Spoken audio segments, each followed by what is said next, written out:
The ABS warning light is your vehicle's way of communicating brake system issues.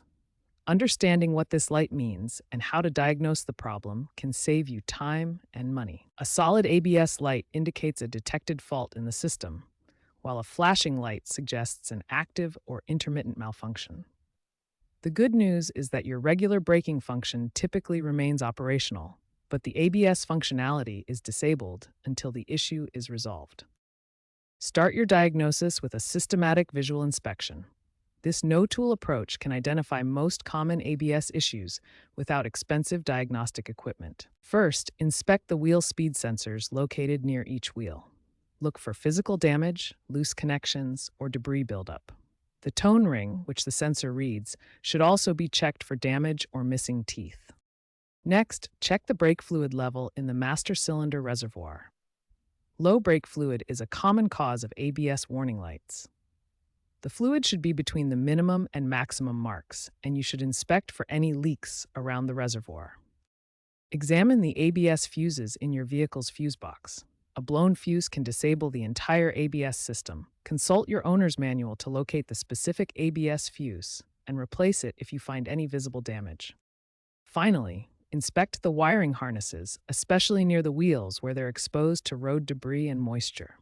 Look for signs of corrosion, damage, or loose connections that could interrupt the ABS system's communication. Modern ABS systems in vehicles manufactured after 2012 feature enhanced self-diagnostic capabilities. Some 2023 to 2025 models even support smartphone-based diagnostic apps that can read basic ABS codes without traditional scanners.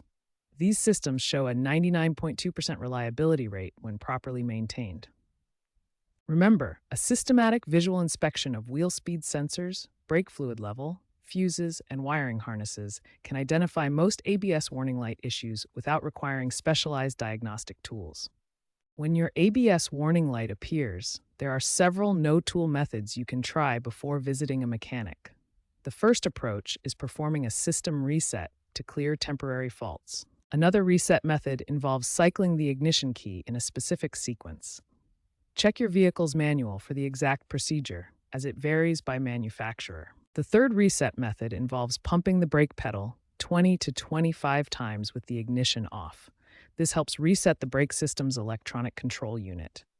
If reset methods don't work, perform diagnostic driving tests to identify patterns. Note when the ABS light activates at specific speeds, during turns, or with different braking intensities. Many ABS issues are caused by contamination. Cleaning wheel speed sensors with compressed air or a gentle brush often resolves problems, especially in Honda Civics from 2018 to 2024. Low brake fluid is another common cause of false ABS activation. This is particularly common in Toyota Camrys from 2019 to 2025. Simply topping off the brake fluid can resolve the issue. Corroded wheel speed sensor connections are common in Ford F-150s from 2020 to 2025. Cleaning these connections and applying dielectric grease can provide a long-term fix. However, some situations require immediate professional attention. If your ABS light is accompanied by the brake warning light, or if you experience unusual brake pedal feel, seek help immediately. Remember, these no-tool methods resolve about 68% of ABS warning light issues. Start with system resets, try cleaning procedures, but never ignore warning signs that indicate serious brake system problems.